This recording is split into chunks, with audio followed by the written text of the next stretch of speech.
Xesht is the pinnacle encounter for the breach mechanic. To challenge this dangerous and imposing foe, you need to collect 300 breach splinters to make a breach stone. And I decided to buy 100 of them to see if farming this boss was going to be profitable. So by the end of this video, I'm going to go over the strategy that I used to kill the boss, a couple of particularly dangerous mechanics, and also how the loot turned out, so that either you can know, hey, this is a good idea, or you can know that I did this so that you don't have to. This experiment cost me 100 divines, but prices are always changing, and there's a very good chance that I'm going to revisit this in the future. So if you want to see that, or see how I do against other bosses in Path of Exile 2, well, do be sure to get subscribed and, hey, ring that notification bell to see all future uploads. But for now, let's get into how to challenge Xesht, starting with the Breachstone. So you put it in, and activate it through the Realm Gate on your Atlas. Then, you enter the Twisted Domain, where you have to fight your way through a massive zone-wide breach. And you do all of this on a timer. The timer starts pretty generously, but the time only gets extended from killing enemies. So if your damage cannot keep up, this is going to be a struggle. Personally, I found that on both Archmage Fireball and Archmage Spark, I didn't have any difficulty with the difficulty 4 of the Twisted Domain. But your mileage may vary, and if your build does not have good clear speed, this might not be the sort of content you want to farm. After you fight your way all the way through and make it to the timer, you get a whole bunch of loot. This is catalysts, breach rings, fun stuff, most of which isn't too valuable, but some of which is worth quite a bit, such as bulk breach rings. And then you have to challenge Xesht, the boss at the end. Now, this boss has a variety of mechanics, but I'm only going to highlight a few of them. That is to say, the ones that are the most deadly or dangerous. Starting with the Flick attack. Xesht fires a massive ball of energy that can pierce through things like Frostwall, and explodes, dealing a high amount of physical damage. The best way to avoid this is stay close to the boss and dodge around as Xesht is charging up and then firing. Xesht will fire in a different direction, missing you entirely. On the other hand, Zesht's Chaos Shotgun ability, where it charges, gets this like purple glowy orb thing, and fires 3 times, does not do that much damage with each individual hit, and instead just does a lot of damage if you tank all of them. My recommendation here is, if you can, just Frostwall it. If not, again, stick close to the boss and dodge around to avoid the individual shots. Third up, a particularly annoying mechanic is summoning a projection of Tull, who then fires a spell barrage that covers the arena in freezing projectiles. If your freeze threshold is high enough, this isn't a problem. But otherwise, you need a really good thawing charm, or you need to use Frostwall to prevent the projectiles from freezing your character and potentially causing you to take massive damage from something else. Then, getting annoyed with your antics, Xesht can drop a gigantic single hand. I've noticed the damage is very, very strange on this one, because sometimes it does almost nothing, and sometimes it nearly kills me. But what you have to do is watch for the outline of a hand on the ground, then dodge roll away on the shorter part, so the width, rather than the longer part, the length, to avoid damage from this mechanic. Last but not least, as Xesht's health gets lower, hands begin erupting from the ground to attempt to squish you. They rise up, they lock onto their target, and then they slam down. After it locks onto the target, this is your cue to dodge roll left or right to avoid damage. If you roll forwards or backwards, there's a very good chance that you are going to roll along the line the hand is hitting and get hit anyway.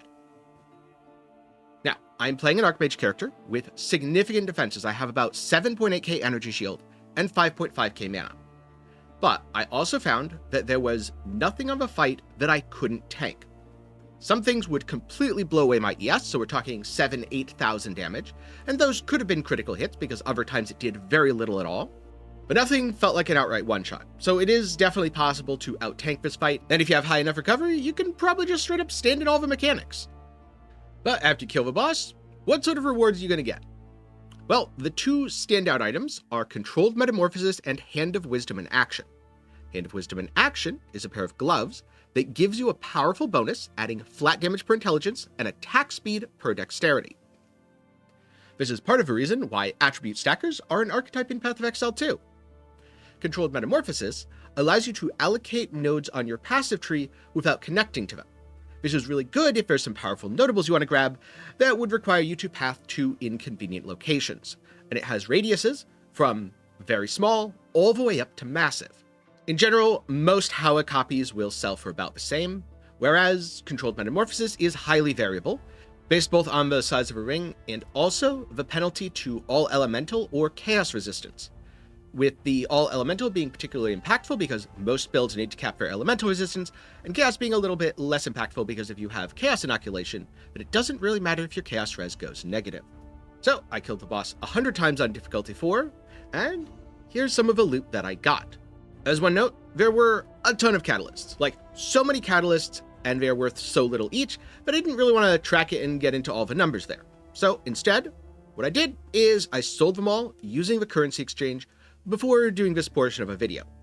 But if you have a lot of really low value catalysts, and there's a very big price gap between the low value ones and the higher value ones, fun fact, you can take them over to the reforging bench and simply turn them into a different random catalyst. This is a 3-to-1 recipe, so this is only worth doing for catalysts that are at least 1/3 of the value of the average, but it is a way to get a little bit of extra value out of something that you might otherwise find to be a kind of worthless pain. So here are the end results after selling all the catalysts. Now, all the breach rings here are just white. They're crafting bases. The breach rings here have the stuff on them that was interesting. And the way I got to this condensed list is if they didn't have interesting stuff, let's say they had random junk, well, I just threw them in the reforging bench and turned 3 bad ones into 1 probably also still bad one. Then there is 4, there was 5 Skin of the Loyals, but I tried putting one up for sale just to see, spoiler alert, hasn't sold. It's a couple Choirs of the Storm. These have been selling for about 20 Exalted each. Usually I evolve them, sometimes I hit interesting stuff. 4 Hand of Wisdom in Action, and quite a few Controlled Metamorphosis. 13 total, and no massive rings. Then almost 40 Ball Orbs, almost 20 Chaos, almost 20 Alchemies, Chance, 4 GCPs, some armor scraps, might not have actually collected all those. 2 annulments, 2 divines. Kind of interesting coincidence. Makes me wonder, are annulments and divines the same rarity? Certainly feels like it. 2 level 20 uncut skill gems. And then about 500 exalts. Each of these should be 10, so that's 200, 400, 20, 40, 60, 80, 100, 23. So 523. Remember though, that is from selling the catalysts in addition to exalts that happen to drop. Now for these rings, I'm not going to count them as anything because let's be honest, most of these probably won't sell and they have to be crafted on. But these, you know, kind of the whole reason I was doing this, just out of curiosity. Well, these are all very sellable and they are the premium goods. So there are 24 per row. 1, 2, 3, 4, 5, 6, 7, 8, 9 rows, and it looks like about 10 additional rings. So let's just say 225. Now, if you are buying these in bulk, you're going to pay a premium. There's a decent chance that for 225 of them, you'll get more than 5 exalts, but this is at least 1,125 exalts, or at least 15 divines and breach rings. It would not surprise me if, since I have so many, I could sell them for 10 exalts or 30 divines. But I'm not going to put that down. I'm just going to put this down as 15. And to be honest with you, I'm not selling these at all because I'm going to be crafting on them, and that might be its own video. So now, let's price check some stuff. Starting with Skin of a Loyal, which, without any specific rolls, isn't worth very much. But maybe you can get something interesting here. 27%? Nope. Still not worth anything. Maybe like 5x. Realistically, what that means is what you do with these is either A, just leave them on the ground, B, just vendor them, or C, try corrupting them and hope you hit something good. These are absolutely going to get corrupted later too. The next up, let's price check the Hawa. Got 4 of them. Oh, right. They don't have all res on them. So I got 4 of them out of 100. Does that mean it's a 25-ish kill to get one? Maybe. I kind of suspect it's going to be a 5% drop rate, so 20-ish kills. That just goes to show sometimes you're lucky, sometimes you're unlucky. Looks like there are about 7 divines, maybe 8 depending on the rolls. Looks like some of the 7s here, they're either already socketed, which lowers the value, or they're corrupted, which lowers the value. So you know what, let's go with 8. Means we've got 24 divines in Hawa. Now, for controlled metamorphosis, there's 2 vectors. The first is, how bad are the negatives? Especially the to all Elirez. The second is how small or large is the ring. And I suspect bigger rings are going to be more valuable. So, let's start searching. It only affects passives in a very small ring, min 1, max 1. This should get controlled metamorphosis with min 1, max 1. To all Elirez, to Chaos Res. So, the actual very smalls, I'm going to say that the rolls here are really bad and don't matter very much. And here, the 9 to 10, I mean, maybe, but I suspect it's not going to matter that much. 2 divines. This is way better, though. This is better. This is better. Maybe set that to 10. Could be 2, could be 1. And then the really bad one, I don't know, 1 divine. Hope someone buys it. Probably actually worth less than a divine right now. Then the next 2. Minus 11, minus 6. That's kind of better. Also, the minus 18 Chaos Res might not be as impactful because a CI build won't worry about that. That's a small ring. So, 2, 2. And I'm going to try minus 11 here. All right, 1 divine. Guess small ring, not very popular. Minus 6 for a good one. 2 divines. So you know what? It looks like we've got 2 that are worth 1 divine, 2 that are worth 2 divines. Next up, medium small ring. They're both 11s, probably not going to be super popular still. Let's find out. Yep, 1 divine. So that means all of these, 8 div total.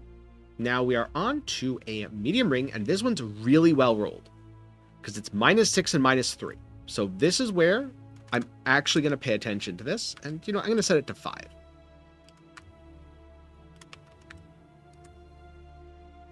Yep, that is the first money.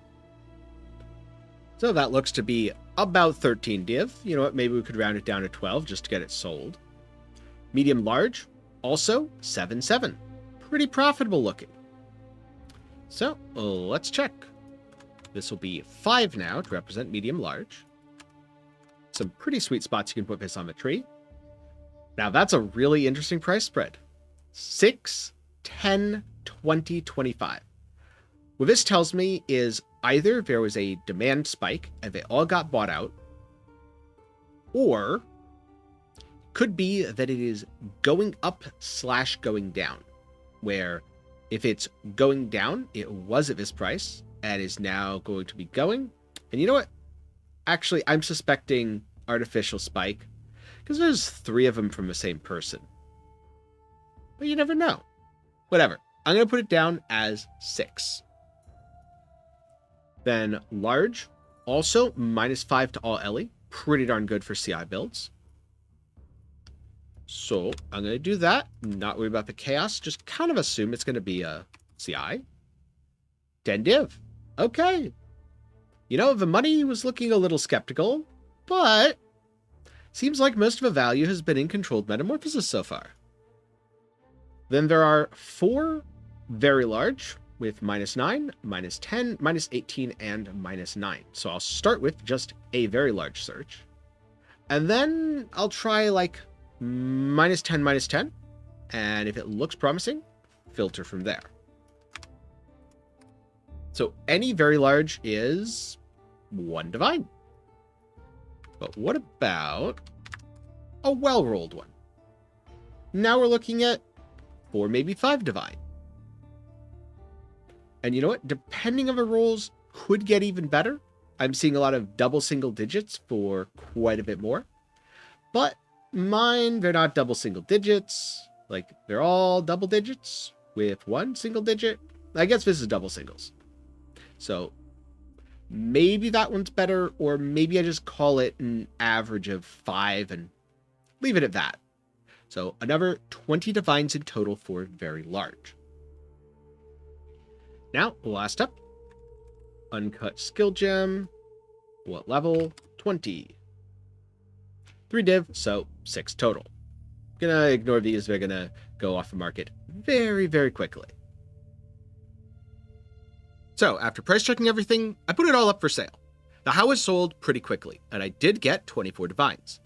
In terms of the controlled metamorphosis, some of the lower value ones sold very quickly, but the higher value ones did not sell very quickly, and were very price unstable, with some going significantly down and others going significantly up, seemingly at random. The breach rings, of course, I didn't sell, but I'm still going to count the value as 15 divines because that's about what it would have cost me if I had gone onto the market to buy these. Honestly, it might have cost me up to 30 divines. The uncut skill gems also sold very quickly. The currency didn't need to be sold, that's just 8 divines. And then in addition to all this, I did have a few other items that dropped, things like random rares, and also selling Choir of the Storm for about 20x each, that netted me a total of 8 divines and 210 exalts. The reason I didn't talk about that in the price check section is, for example, I had a helmet that sold for 6 divines. Do I think if you kill Xesht 100 times you'll get a helmet worth 6 divines? Maybe. It's pretty random though, you might not. I do think keeping the Choir of the Storms and corrupting them, definitely a good way to boost the profits. Unfortunately, Pandemonious is not so lucky and is probably just trash, as unfortunately are some of the other lesser drops where they're not even really worth the valor to corrupt. But the miscellaneous sales total to about 11 divines in value, which means, all told, if everything sells, I got 120 divines in value, about half of which was very unstable due to the controlled metamorphosis, and about half of which was pretty stable actually, because those things aren't moving in price too much. Now, it was taking me an average of 3 minutes for each kill, and I did 100 of them, which means it took me about 5 hours, or let's just say 5.5 to be generous, to do this entire test. If everything sells at the prices it price checked for, and counting the lucky drops, that's 120 divines, or about 4 divines an hour. Is that worth it given the amount of risk? Honestly, I'd say no. When it comes to bossing, things get way more complicated. For example, out of the 100 Breachstones I ran, all 4 of my Howa drops were within the first 50. So either I got unlucky in the second half, and the drop rate's actually closer to 12.5 kills per Howa, in which case I would have made an extra 24 divines, or maybe I got really lucky in the first half, and it's about 25 kills for each Howa drop. I don't know. I'd probably have to do another 200 or 300 Breachstones, and I'm going to be honest with you, I just don't have the patience to confirm that, at least right now. But hey, if you've done any large sample kills, and you have any sort of sheets tracking that data, well, do let me know down below, because I'm kind of curious. And something else that throws a wrench in the works, you can actually clear for someone else, carrying them through a fight and getting them their 2 passives. You have to do this through their atlas rather than yours, meaning it's going to take a little bit longer, but they're going to be paying you for that service. So you can use this to smooth out the runs and make them more reliable at the cost of some time. Now, I don't know how much a T4 Xesht carry actually costs right now. I didn't look into it because, quite honestly, I don't have the patience for that. But I do suspect, based on the prices of the Breachstones, and the fact that this is pretty much straight up gambling, you probably have to do that if you want to maximize your profits per hour, which is one of the reasons why I don't tend to enjoy bossing in Path of Exile. On the other hand, I do enjoy finding out drop rates and stuff, so I end up doing it a lot. But then there's the other way to look at this. You've been farming Breach, and you got 1 Breachstone. Do you run it? Is it worth it to get that controlled metamorphosis, or that really good Hand of Wisdom in action? I'd say the answer depends, because if 1 divine in currency is going to be a meaningful, significant upgrade for your build, maybe you've been saving up for a weapon and you're 1 divine away and it'll give you a ton of damage, do not gamble on the Breachstone, because you are far more likely to lose money, especially in the short term, than you are to gain money. On the other hand, Maybe you've put 20, 30 divines into your build. It's awesome. You're destroying everything and it feels great. What about that? Well, in that case, if you enjoy bossing, I'd say go for it, because at worst, it seems like you're probably going to break even in the long term, and most likely you are going to turn a profit, because I personally expect that I did get unlucky with how it drops on the latter half of my test. And so that's my experience killing Tier 4 Xesht 100 times. Again, if you've been killing the boss a lot, I look forward to hearing some of your thoughts down in the comments below. On the other hand, if you want to know more about builds that can kill the boss, I'll link to a video up in the card and down below for the build that I used at the start before going Spark. I do think the Spark version is better for bossing, but it's also significantly more expensive, and the Fireball version does do the job pretty well. It's just your clear is going to be more like 4 or 5 minutes as opposed to 3. And if you want to know how I got the money to start doing this stuff to begin with, I'll also link to a video on how I made my first 500 exalts in the early access. For now, I'm going to get working on my next video, which is crafting all of those breach rings. But thank you very much for watching to the end. I'm glad you enjoyed. Don't forget to leave a like, and I'll see you in the next one.